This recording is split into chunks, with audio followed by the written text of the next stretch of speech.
столкновения в центре Бишкека. Митинг с требованием выпустить на свободу осужденного политика Садыра Джапарова перерос в противостояние активистов с милицией.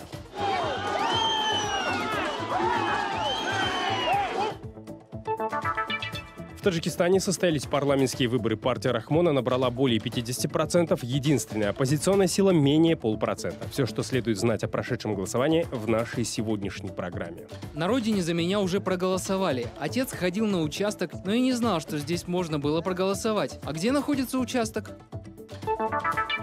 Более 80 задержанных во время воскресных митингов в Казахстане, перекрытые улицы, блокировки интернета и массовые задержания. Северная Корея! Менты, ответите, за Дулата! Дулат! В сердцах наших! Запомните, ГБшные твари! В прямом эфире информационная программа «Настоящее время. Азия» в бишкекской студии. Я Шавкат Тургаев. Здравствуйте. В Бишкеке митинг в поддержку бывшего депутата парламента Кыргызстана, осужденного Садыра Джапарова, закончился разгоном демонстрантов и их задержаниями. Весь день участники акции митинговали на площади Алатой и призвали освободить из тюрьмы бывшего парламентария. Демонстранты выдвинули требования. Если политика не выпустят, они направятся в колонию, где Джапаров отбывает срок, и освободят его. Примерно в 18 часов по местному времени собравшиеся двинулись в сторону здания парламента, но им преградил дорогу кордон милиции. Митингующие стали бросать в него камни. В ответ блюстители порядка применили водометы и слезоточивый газ. Начались задержания. Я напомню, Садыра Джапарова суды всех инстанций приговорили к 11 годам лишения свободы за организацию в 2013 году митинга в Караколе. Его признали виновным по статье «Захват заложника». И прямо сейчас на прямой связи с нами наш корреспондент Джибек Бегалеева. Узнаем у нее последние новости. Джибек, привет. Расскажи, что сейчас происходит в городе и какова обстановка на улицах Бишкека? Привет, Шавкат. Но сейчас на площади здесь уже довольно спокойно. Хотя вот только что за пару минут до включения вот здесь милиционеры отлавливали нескольких еще человек. Я не знаю, это участники митинга или нет, но в общем что-то здесь происходило. А вообще в целом на площади сейчас спокойно. Коммунальные службы успели даже привести ее в порядок, помыли здесь все, собрали мусор. Как мы узнали, его набралось около тонны. Вообще это мероприятие начиналось еще утром, и оно протекало довольно мирно. Люди, которые выходили с речами, они говорили довольно-таки мирные речи. Организаторы митинга все время просили воздержаться от радикальных высказываний. И примерно вот в такой атмосфере акция протеста проходила до самого вечера. И ближе к вечеру обстановка начала уже накаляться. Примерно ближе к 5 организаторы митинга выставили ультиматум властям. Они дали им полчаса на то, чтобы освободили Садыра Джапарова, иначе его участники намерены были двинуться в сторону колонии, где содержится бывший депутат. И вот очень спонтанно они двинулись в сторону Белого дома, так у нас в Бишкеке называется административное здание, где заседает парламент и работает президент. Кто-то просто выкрикнул, что вот нам давайте, пора уже идти на Белый дом, и люди просто двинулись в сторону этого здания. Но на пути их уже ждали милиционеры, первый кордон они с легкостью преодолели, а вот дальше их уже ждали сотрудники ПСН в полном обмундировании. И сзади уже подъезжали машины с водометами. На митингующих они обрушили струи жидкости. Вот я не поняла, что это было. Синего цвета жидкость с очень резким запахом. И сразу же в разных частях площади заухали светошумовые гранаты. Это было довольно громко. И потом уже они оттеснили митингующих в близлежащие кварталы и начали прочесывать магазины, кафе. И вот по нашим данным сейчас задержали около 20 участников демонстрации. Джибек, большое тебе спасибо. Продолжай следить за развитием ситуации. Всего доброго. До свидания. К другим темам. Правящая Народно-демократическая партия победила на выборах в Нижнюю палату парламента Таджикистана и местные советы. Ее лидером является президент страны Эмомали Рахмон. Центр избирком озвучил предварительные итоги голосования. НДТП набрала почти 50,5% голосов избирателей. На втором и третьем местах партия экономических реформ и аграрная партия. Обе набрали более 16% и получат места в парламенте. А вот единственное оппозиционное политобъединение, социал-демократическая партия, даже не набрала и 0,5% и не сумела преодолеть 5% барьер. Всего в выборах принимали участие 7 политических партий. Явка на выборах составила более 86%. С нами на прямой связи по скайпу наш корреспондент в Душанбе Анушервон Арипов. Узнаем у него последние новости. Анушервон, привет. И как теперь изменится расстановка сил в таджикистанском парламенте после этих выборов? Расскажи, пожалуйста.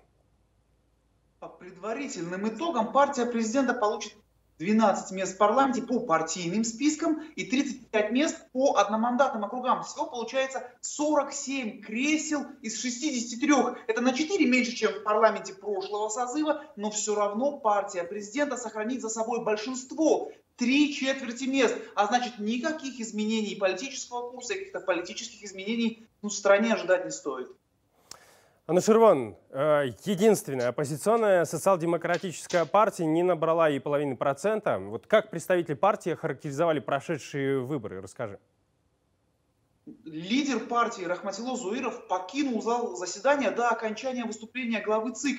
Он выглядел крайне недовольным и отказался комментировать результаты выборов. Заместитель председателя партии Шохриджон Хакимов в интервью нам заявил, что он не согласен с озвученными результатами, и они не совпадают с выкладками, которые делали по выборам члены этой партии. Но по словам, такой результат он лично прогнозировал. Он говорит, что распределение кресел в парламенте зависит не от итогов голосования, а от решения правящей элиты. Давайте послушаем, что он говорит.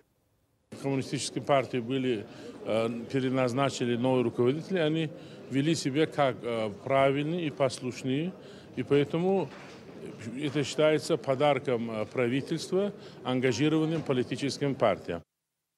Вы можете посмотреть о том, как проходили выборы в Таджикистане в следующем нашем сюжете. Избирательные участки в Таджикистане открылись по всей стране ровно в 6 утра под звуки государственного гимна. Только после того, как отзвучали последние аккорды, члены комиссии заняли свои места за столами. Участки стали работать еще затемно, первые избиратели пришли сразу же к открытию. На каждом участке были установлены аудиодинамики, из которых звучала зажигательная таджикская музыка. Судя по всему, ритмы разбудили жителей ближайших домов. Надо спешить голосовать. Власти всеми силами пытались создать атмосферу праздника. Музыка, детские комнаты с игрушками, веселые общительные волонтеры, дружелюбные члены комиссии и, конечно же, праздничный плов. Правда, достался он только тем, кто пришел ближе к обеду.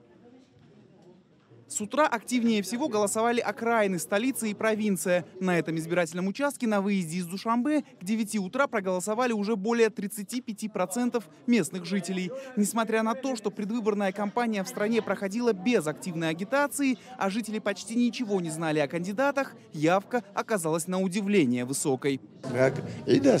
Это же праздник. Не каждый же день мы выбираем своих представителей в парламент и делаем выбор, который повлияет на нашу жизнь. Я в первый раз сегодня голосовала. Я думаю, что отдала голос за достойного кандидата. Я голосовала за мир и спокойствие для нас и наших детей. Что нам еще нужно? Я рада, что впервые участвую в выборах в нашей стране. Я всегда теперь буду участвовать и голосовать.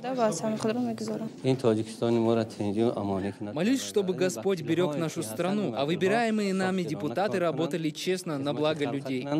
Одна из причин высокой явки, возможно, в том, что некоторые таджикистанцы голосовали не только за себя, но и за членов семей. Это было видно по количеству бюллетеней, опускаемых в урны. Листков было явно больше полагающихся 4. Местные наблюдатели такие нарушения не замечали. Международные наблюдатели от организаций, в которых состоит Таджикистан, это ШОС, СНГ и Межпарламентская ассамблея СНГ, никаких нарушений традиционно не выявили. Мы с коллегами в ходе посещения нескольких избирательных участков в Таджикистане не обнаружили никаких серьезных нарушений. Общее впечатление от наблюдения за процессом выборов хорошее. За исключением нескольких мелких нарушений не было ничего серьезного.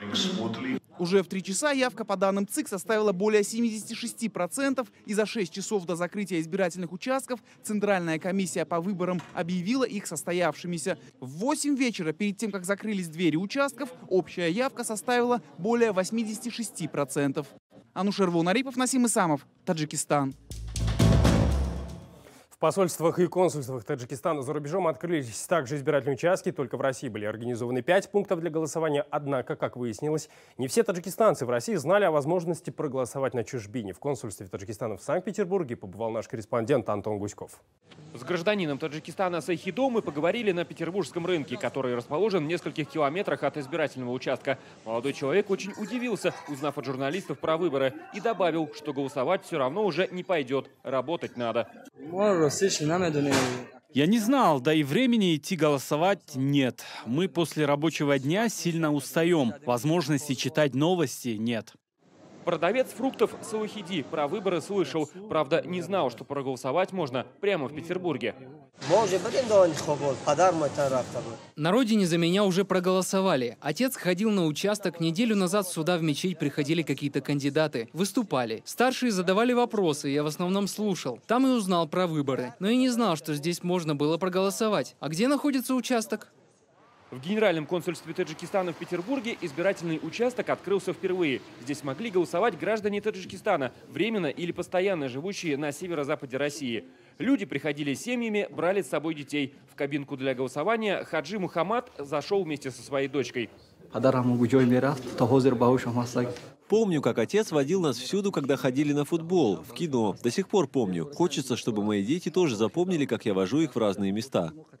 На этом избирательном участке работали наблюдатели Межпарламентской ассамблеи государств-участников СНГ. Были представители Армении и Кыргызстана. Нарушения они не зафиксировали. Хочу отметить высокую заинтересованность в этих выборах на территории Санкт-Петербурга, потому что мы видели большое количество людей, скопление и на улице, и непосредственно на участке. То есть желающих проголосовать много. И что меня радует, что это в основном молодежь ходит голосовать. То есть заинтересованность в выборах есть. По данным Генконсульства Таджикистана в Санкт-Петербурге, на этом участке в списках зарегистрированы около 2000 избирателей. В середине дня голосования консул так и не смог сообщить журналистам данные о явке. Пока активно граждане приходят, голосуют. Конкретно по цифрам я сейчас не могу ничего сказать, потому что надо посчитать, сколько человек пришло и сколько процентов это составляет и так далее. Спустя несколько часов после записи этого интервью консул настойчиво потребовал от съемочной группы «Настоящего времени» покинуть помещение дипмиссии. Якобы у нас не было аккредитации МИД Таджикистана. Однако, как вы видели сами, отсутствие аккредитации не помешало консулу спокойно дать нам интервью, о котором ранее была официальная договоренность. После заранее назначенного нам времени съемки поток голосующих, по нашим наблюдениям, внезапно иссяк. Антон Гуськов, «Настоящее время», Петербург. О парламентских выборах в Таджикистане мы поговорим с журналистом Хайрулло Мирсаидовым. Он на связи с нашей студией по скайпу из Варшавы. Здравствуйте, Хайрулло. Первый и очень простой вопрос. Почему партия Рахмона набрала всего 50%? Как вы думаете? Этому есть несколько причин. Но основная, наверное, это только чтобы показать миру, в основном Западу, что партия Рахмона может набирать и меньше, а не 80-70, как было раньше.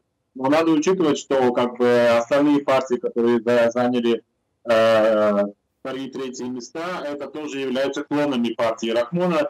То есть, по сути, ничего не изменилось, просто название поменяли на другие партии.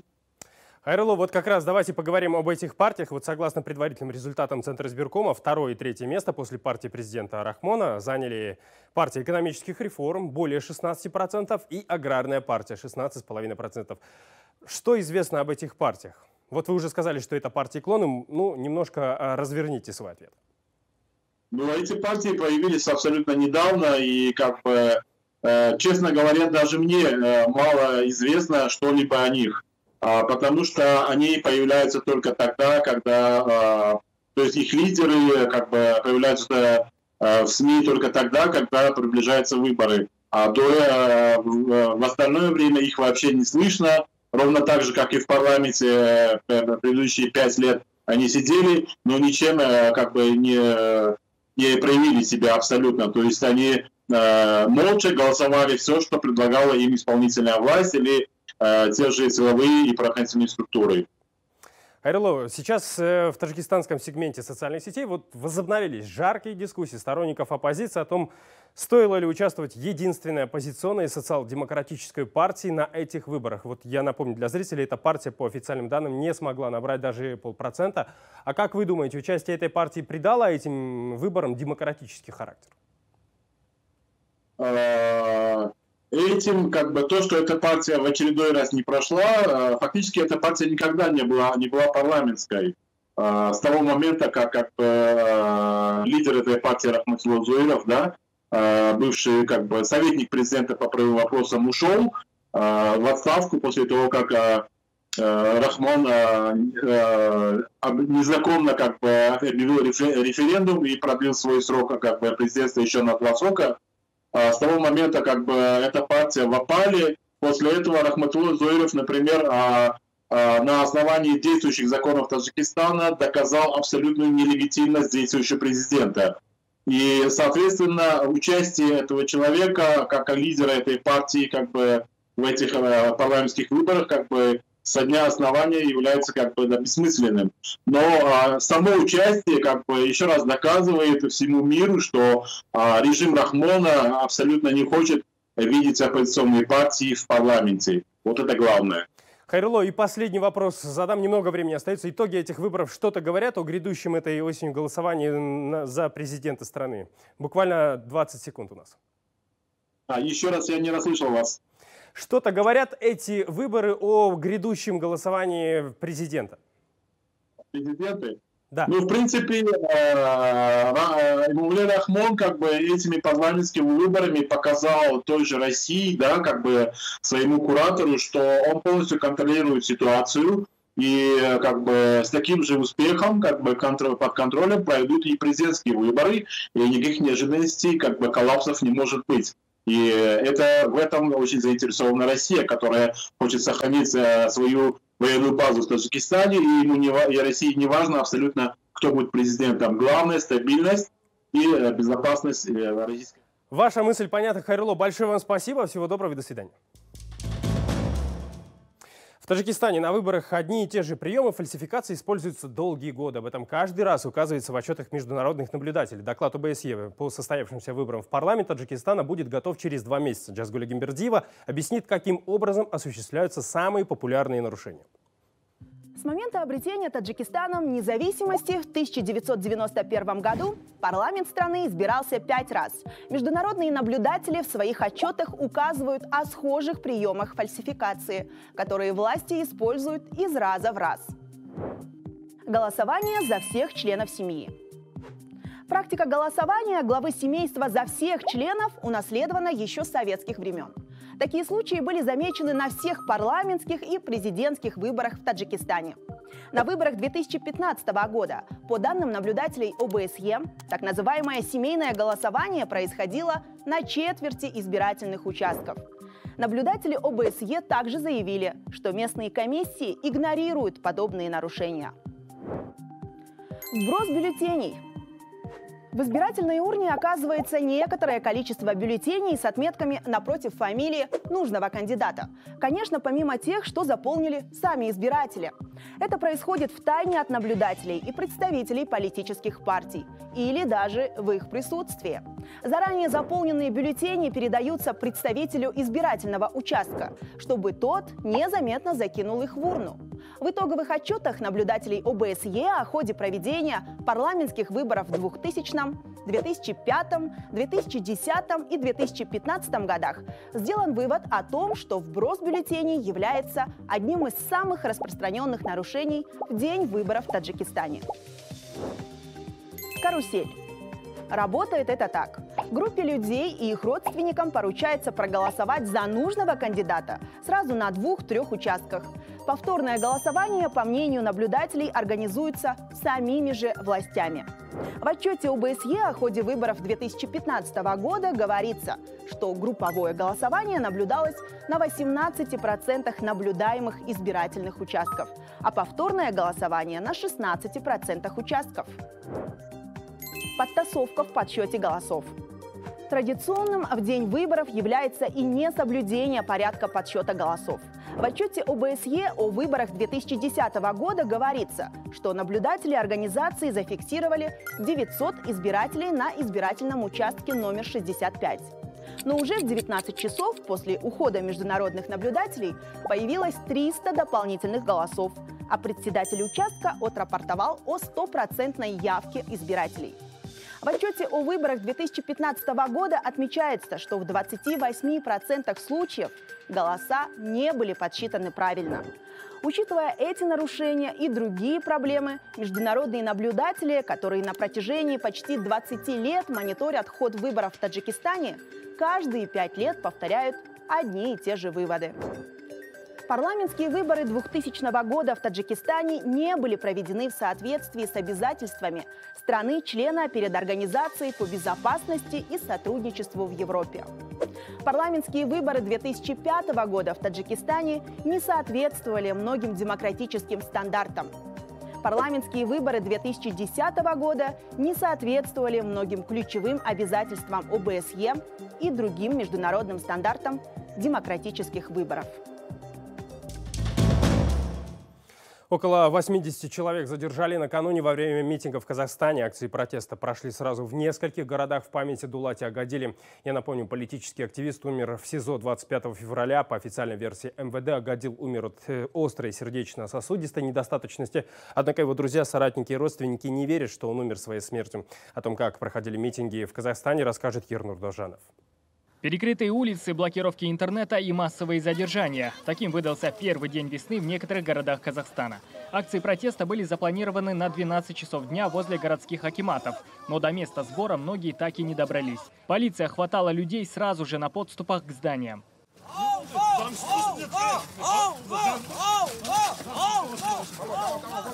В столице некоторые протестующие все же сумели пробраться к площади. Они разворачивали плакаты в поддержку активиста Дулата Агадила и требовали наказать виновных в его смерти.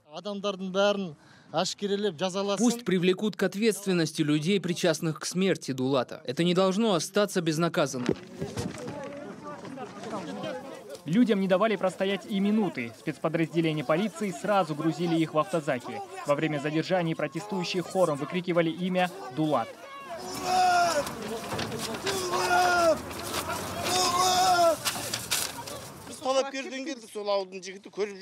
Мы приехали из села Талапкер, знаем Дулата, видели его часто, у него осталось 6 детей. Как можно терпеть, видя такой беспредел? Поэтому и пришли сюда. Они задерживают тех, кто говорит правду. Это же ужасно. По такому же сценарию митинги прошли и в Алматы. Без объяснений причин полиция набрасывалась на людей, подходивших к площади. Среди задержанных оказались и журналисты. Северная Корея! Менты, ответите, за Дулата! Дулат! В сердцах наших! Запомните, ГБшные твари! Выходить на улицу – это мои конституционные права. Вы нарушаете категорически это. Демократия – это лживая в Казахстане. Подобные акции также прошли в Шымкенте, Актобе и Атырау. В других городах активистов попросту задерживали возле домов. Всего, как позже сообщили в МВД, в отделение полиции по всей стране доставили около 80 человек. Большую часть после профилактических бесед отпустили. 4 человека только были привлечены к административной ответственности. Из них 1 привлечен к штрафу, 3 к административным арестам. И то 2 за сопротивление сотрудникам полиции, а 1 за организацию проведения несанкционированных митингов. Отмечу, в акциях протеста приняли участие сразу несколько оппозиционных групп. Демпартия, Движение Оян Казахстан, Республика, Кошья партиясы и запрещенное в Казахстане движение «Демократический выбор». Помимо требований о прозрачном расследовании смерти Дулата Агадила, активисты призывали к распуску правительства и Совета безопасности страны. Ернур Душанов, Ганизат Оспанов, Павел Энгельгард. Настоящее время. Азия. Казахстан. Это были все новости, о которых мы хотели вам рассказать. Смотрите нас в социальных сетях, в эфире своих национальных телеканалов и в прямом эфире круглосуточного телеканала «Настоящее время» в Ютубе. Мы встретимся с вами завтра. Всего доброго.